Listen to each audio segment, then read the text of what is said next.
Shalom, selamat pagi Bapak Ibu Saudara dimanapun berada. Puji Tuhan, pagi ini anugerah Tuhan diberikan bagi kita sehingga kita masih boleh bertemu dalam tayangan YouTube Embun Elioteria Misi Berkat untuk Negeri. Mari kita bersama-sama meluangkan waktu kita menyanyi, memuji Tuhan, menyembah Tuhan, berdoa bersama, bahkan nanti mendengarkan firman Tuhan. Biarlah melalui pelayanan ini kita merasa kita semakin dikuatkan untuk menjalani hari-hari kita. Mari Bapak Ibu Saudara, kita berdoa bersama-sama. Allah Bapa yang baik, kami bersyukur untuk kesempatan hidup yang boleh kami rasakan sampai dengan saat ini Tuhan. Hati kami rindu akan hadirat-Mu. Terima kasih untuk tuntunan Roh Kudus-Mu yang senantiasa ada dalam kehidupan kami. Ini kami yang membawa hidup kami ke dalam tangan-Mu. Karena hanya Engkaulah Tuhan, tempat kami berharap, tempat kami menggantungkan kehidupan kami. Dan kami percaya ketika kami meletakkan kehidupan kami ke dalam tangan-Mu, maka hidup kami ini Tuhan boleh berjalan sebagaimana kehendak-Mu. Terima kasih Tuhan. Di dalam nama-Mu kami berdoa dan mengucap syukur. Amin. Bapak Ibu Saudara, mari kita bersama-sama menguatkan hari kita hari ini. Dan kita percaya bahwa tuntunan Tuhan selalu ada dalam kehidupan kita. Hingga kita tidak akan pernah takut untuk berjalan di hari ini. Mari kita nyanyikan sebuah pujian dengan judul Ku Tak Dapat Jalan Sendiri.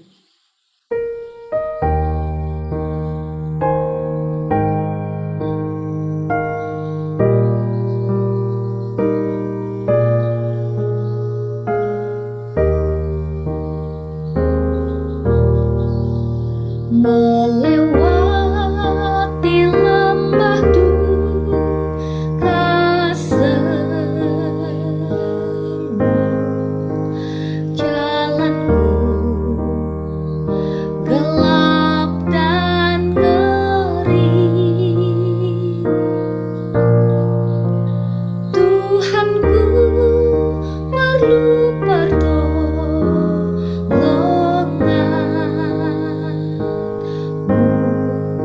sebab ku tak dapat jalan sendiri.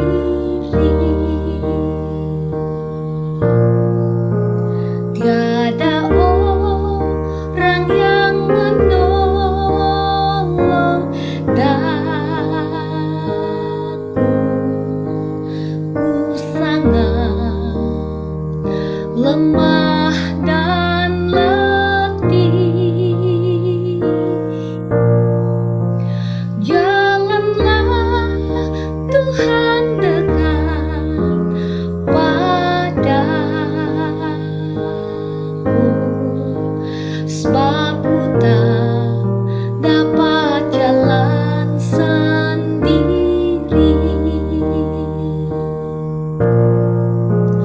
Ku tak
ku tak dapat jalan sendiri.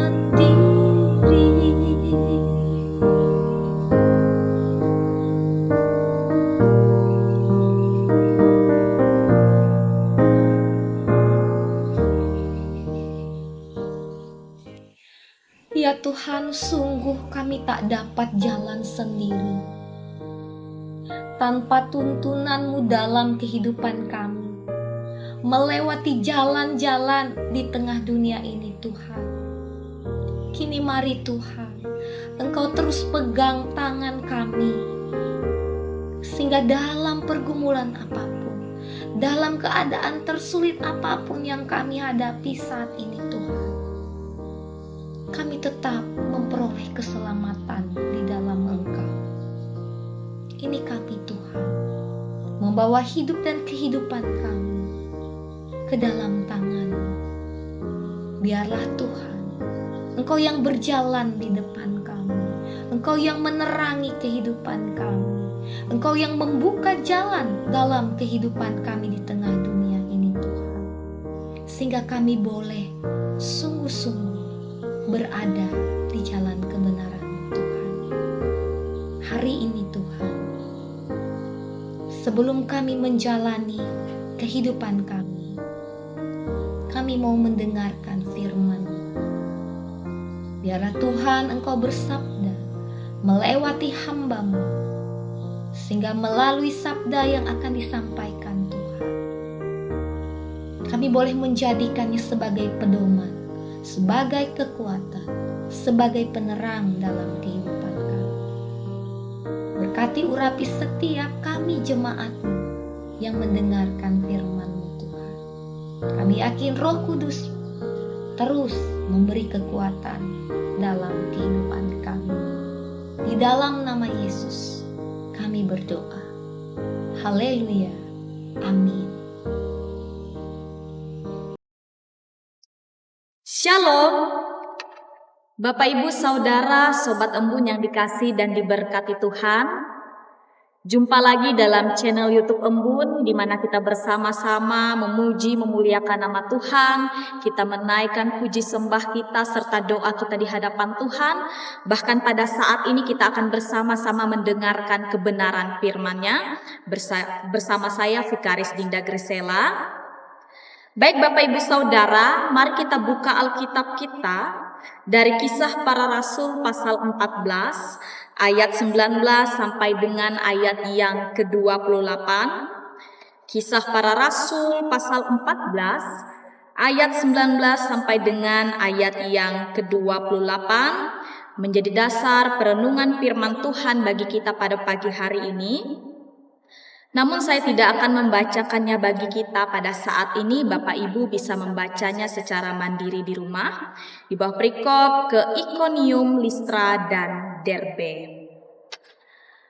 Bapak Ibu Saudara, Sobat Embun yang diberkati oleh Tuhan, sebelum lebih jauh memahami firman Tuhan bagi kita pada hari ini, saya akan mengawalinya dengan dua buah pertanyaan yang mendasar bagi kita.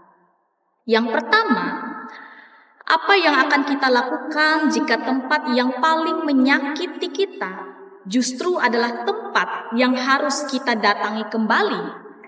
Apakah kita akan lari menjauh atau kembali dengan kasih yang sama seperti sebelumnya? Kemudian pertanyaan yang kedua, Bapak Ibu Saudara, bagaimana jika kita bertemu kembali dengan orang yang dahulunya adalah sahabat kita, namun akhirnya menjadi musuh yang paling mengerikan? Nah, Bapak Ibu Saudara, Sobat Embun yang diberkati Tuhan, dua pertanyaan dasar ini bisa saya bayangkan jawabannya yang kita berikan Bapak Ibu Saudara. Banyak orang-orang memilih untuk tidak ingin datang ke tempat yang membahayakan dirinya, ke tempat yang menyakiti dirinya.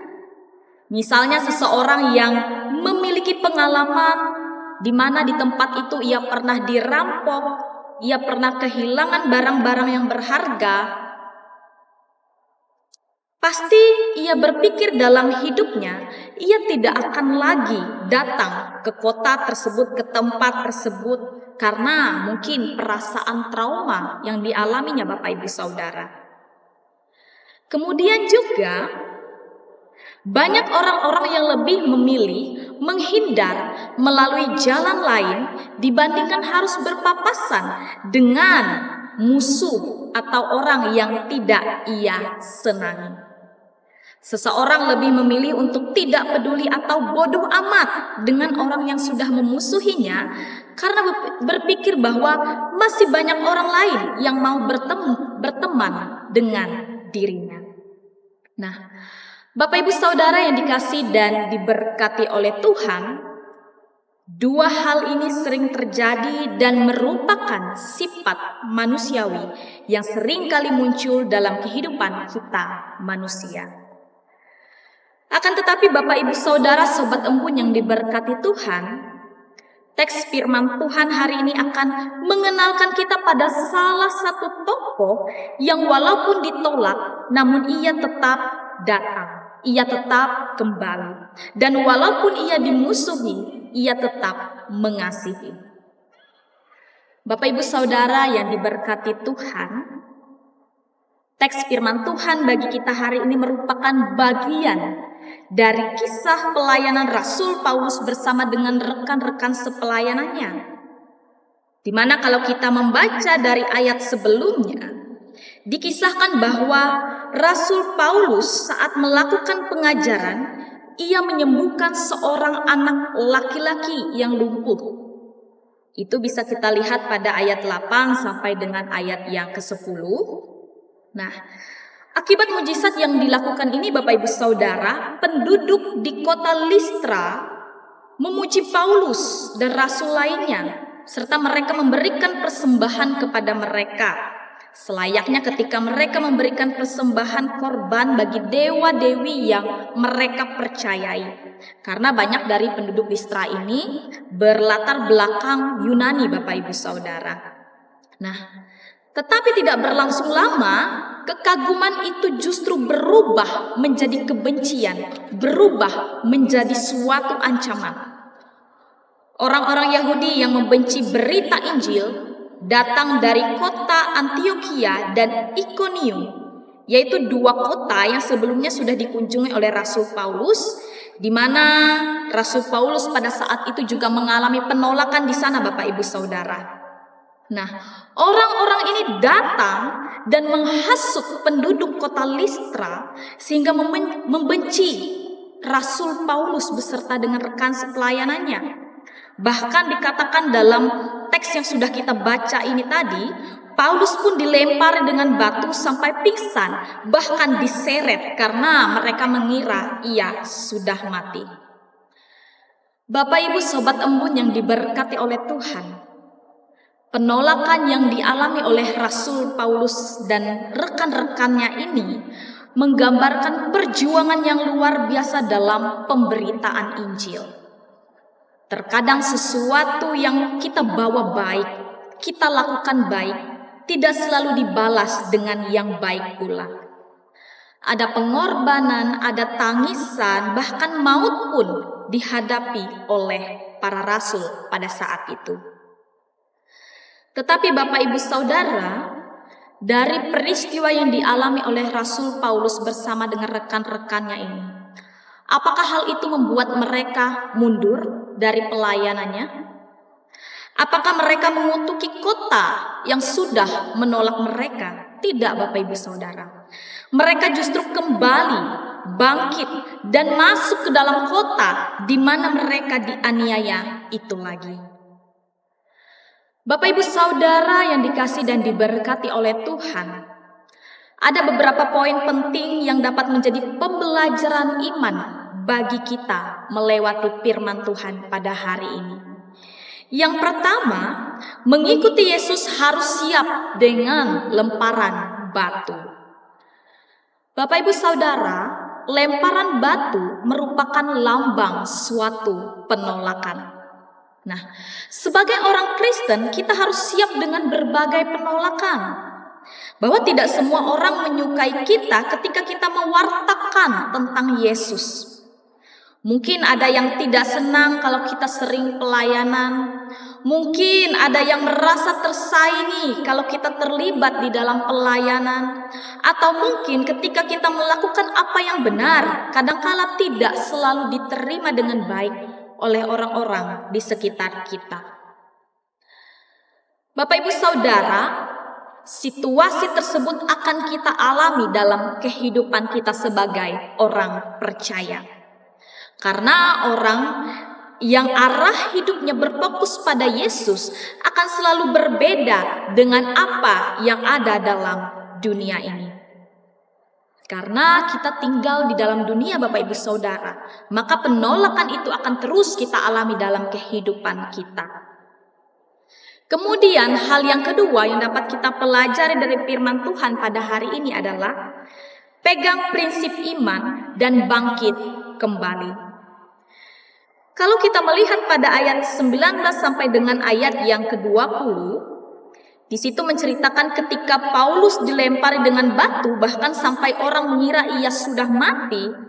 Namun dikatakan juga bahwa Paulus bangkit dan kembali memasuki kota itu.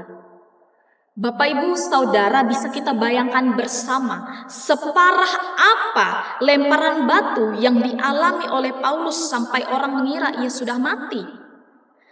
Namun hal tersebut tidak membuat ia mundur dan tidak membuat Paulus dendam. Justru Paulus bangkit kembali dan masuk ke dalam kota tersebut. Nah, Bapak Ibu Saudara yang diberkati Tuhan, saat kita mengalami penolakan, penganiayaan, ditindas, diasingkan, tidak dianggap, diremehkan, jangan membuat itu menjadi racun di dalam hati kita.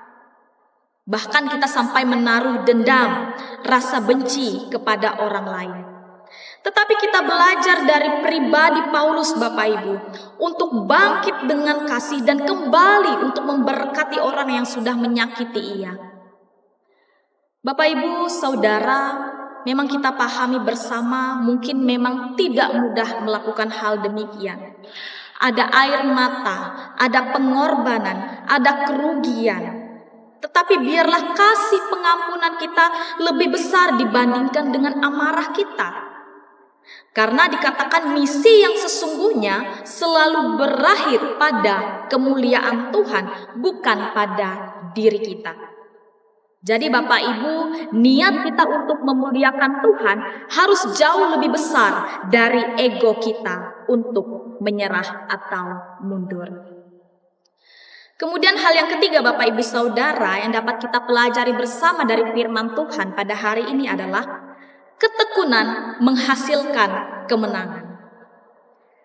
Kalau kita melihat bersama dari ayat 21 sampai dengan ayat yang ke-28 Bapak Ibu, di situ dikatakan setelah Paulus disiksa lalu ia memilih untuk bangkit kembali mengajar di beberapa kota yang sudah menolaknya. Dari situ kita bisa melihat bahwa kegigihan dan ketekunan Paulus menghasilkan buah. Buktinya di kota-kota yang ia datangi tersebut ia memenangkan banyak jiwa yang percaya dan menjadi murid saat itu. Dan di situ juga Rasul Paulus membangun jemaat dengan menetapkan para penetua Bapak Ibu Saudara. Nah, kita belajar Bapak Ibu bahwa ketekunan tidak akan sia-sia di dalam Yesus. Kegagalan penderitaan itu akan pasti dialami oleh kita orang percaya, tetapi orang yang setia sampai akhir akan menerima kemenangan.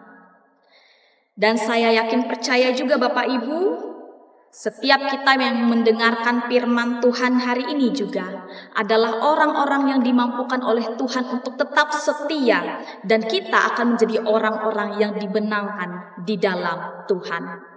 Tuhan memberkati kita melewati firman-Nya.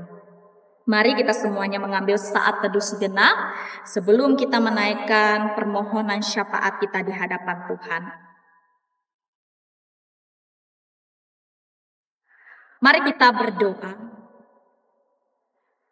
Bapa yang kami muliakan di dalam nama Tuhan kami Yesus Kristus, kami senantiasa bersyukur kepadamu ya Tuhan, bahwa kasih kemurahan Tuhan tetap terus kami alami dalam kehidupan kami di sepanjang hari. Bahkan kami bersyukur ya Tuhan, hari ini kami diberikan kesempatan untuk bersama-sama memuji memuliakan nama Tuhan. Bahkan pada saat ini kami telah mendengarkan firman. Biarlah melewati firman Tuhan hari ini boleh menjadi kekuatan dan pedoman di dalam kami menjalani kehidupan kami di tengah dunia ini. Bahkan ya Tuhan, terima kasih atas firman-Mu hari ini. Kami boleh belajar melewati teladan Rasul Paulus. Kami diingatkan bahwa betapa besar kasih dan kuasa Tuhan yang senantiasa menopang kehidupan para hamba-Mu. Ya Tuhan, sebagaimana Paulus tetap bangkit dan melanjutkan pelayanannya meskipun ia dianiaya, demikian juga Tuhan, Engkau berikanlah kami keberanian dalam hati kami masing-masing. Kami sadar bahwa Tuhan yang senantiasa memberkati, yang senantiasa menopang dan memampukan kehidupan kami. Ajarkanlah kami untuk tetap setia pada setiap perkara-perkara yang telah Tuhan percayakan dalam kehidupan kami. Demikian juga Tuhan, Engkau berkati kehidupan warga jemaat-Mu dalam keluarga rumah tangga mereka masing-masing. Biarlah cinta kasih Tuhan senantiasa tercurah di dalamnya. Demikian juga dalam setiap usaha dan pekerjaan yang dilakukan jemaat-Mu. Mari Tuhan, Engkau berkati sehingga mereka diberikan hikmat bijaksana kemampuan untuk menjalankan setiap tugas dan pekerjaan mereka masing-masing. Demikian juga kami yakin bahwa berkat Tuhan senantiasa mengalir dalam kehidupan jemaat-Mu. Bagi jemaat Tuhan yang saat ini dalam keadaan sakit, mari Tuhan Engkau pulihkan, Engkau sembuhkan mereka. Bagi jemaat Tuhan yang saat ini dalam beban berat, pergumulan kehidupan, mari Tuhan, Engkau yang datang, Engkau yang hadir memberikan pertolongan dalam kehidupan kami semua.